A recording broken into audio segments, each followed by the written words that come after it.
Hey guys, it's me. I'm back. Sorry if things look a little weird, and if because I'm late. Because yesterday, not yesterday, but Thursday, same day that I was gonna record Legends of Tomorrow, my video editing software, which I also use to record video, just went and won't work anymore. So I had to do that. Then I had to deal with some other computer problems, and so I am finally here to talk about yesterday's Wynonna Earp. And also, if you hear anything in the background, sorry, it's just the family. But that episode, wow, the show just keeps getting better and better. So let's actually talk about the episode. Since it's been a day, I won't do like an episode breakdown by breakdown, but basically it starts with Wynonna as part of the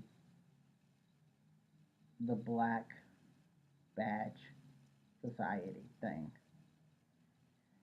and they the guy wants her to use a normal gun and not Peacemaker. And so she does, and she tries to get him in a club, but she's not exactly covert, and he wants her to be, and so there's clashing there. Then we have Wynonna's sister,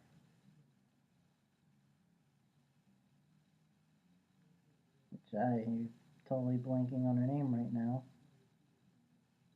Sorry. But she wants to join the team and the Black Badge. But Wynonna's no. Well, then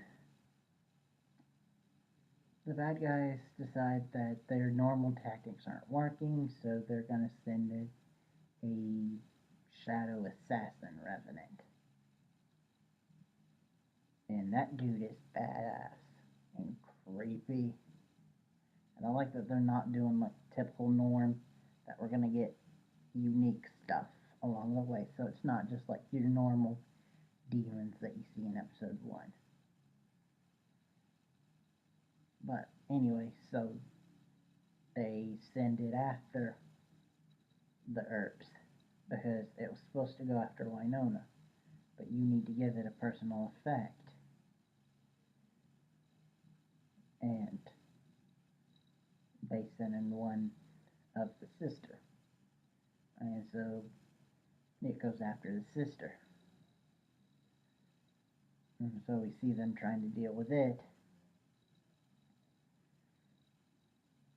And cool thing about this is when it goes in for the kill, it makes everything around it shadowy, like complete darkness,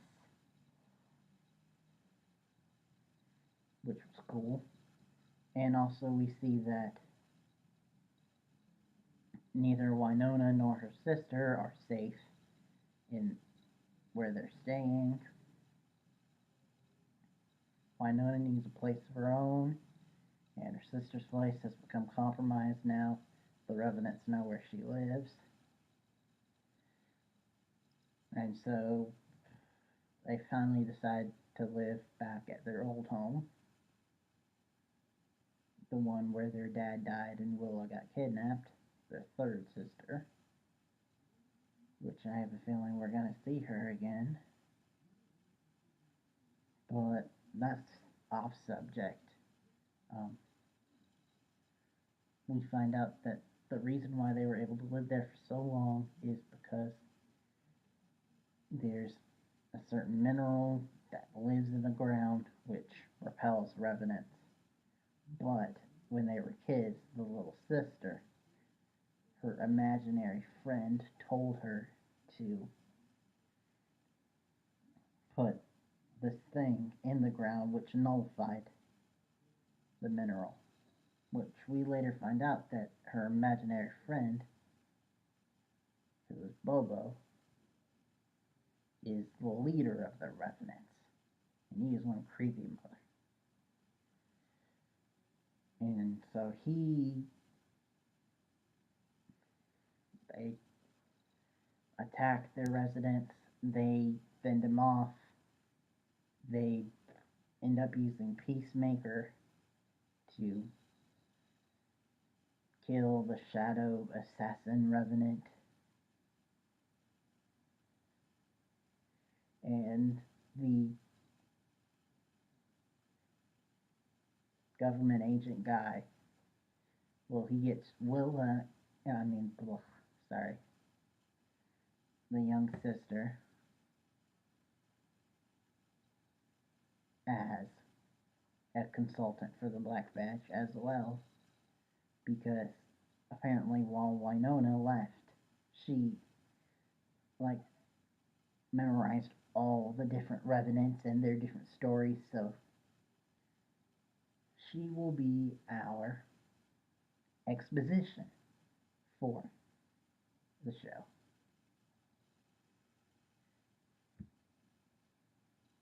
And Wynnona and her sister are now going to be living in their childhood home. And also, we find out that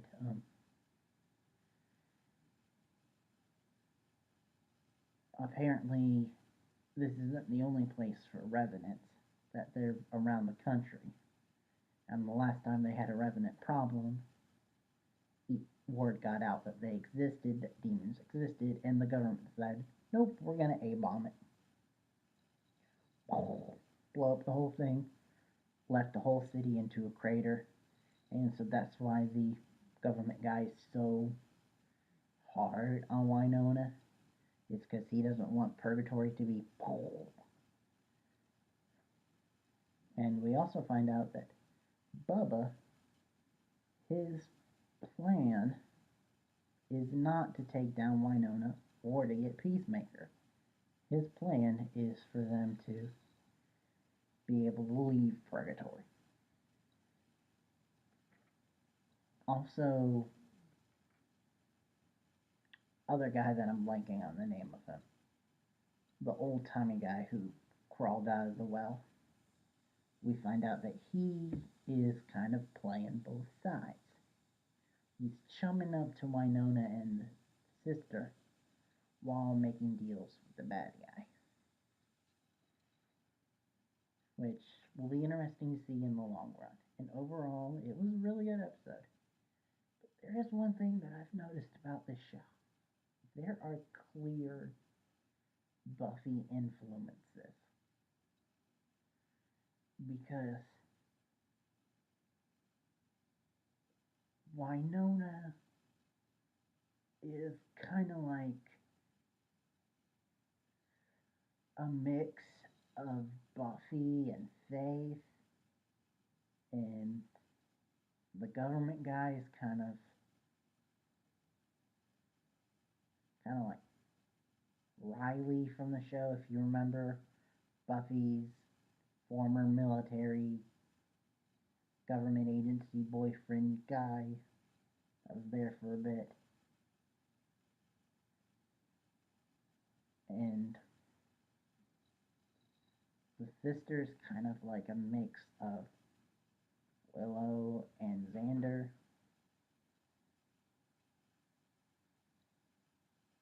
Sorry about that.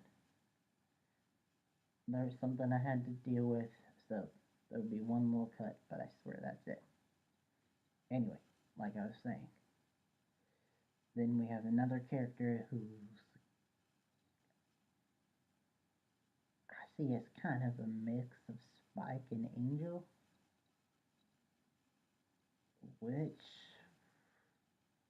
that comparison might not be that far-fetched because they left hints that he might be a vampire or something other than a revenant.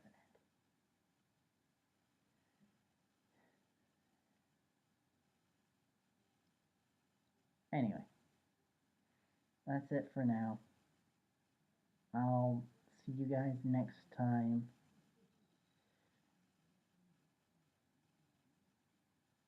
I might be putting something together this weekend if this works out.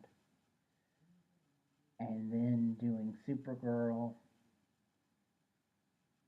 If not, then I'll see you when I see you. Hopefully by Supergirl I'll get everything fixed. If not, then I'll find an alternative like this. But anyway, till then, see ya. Bye.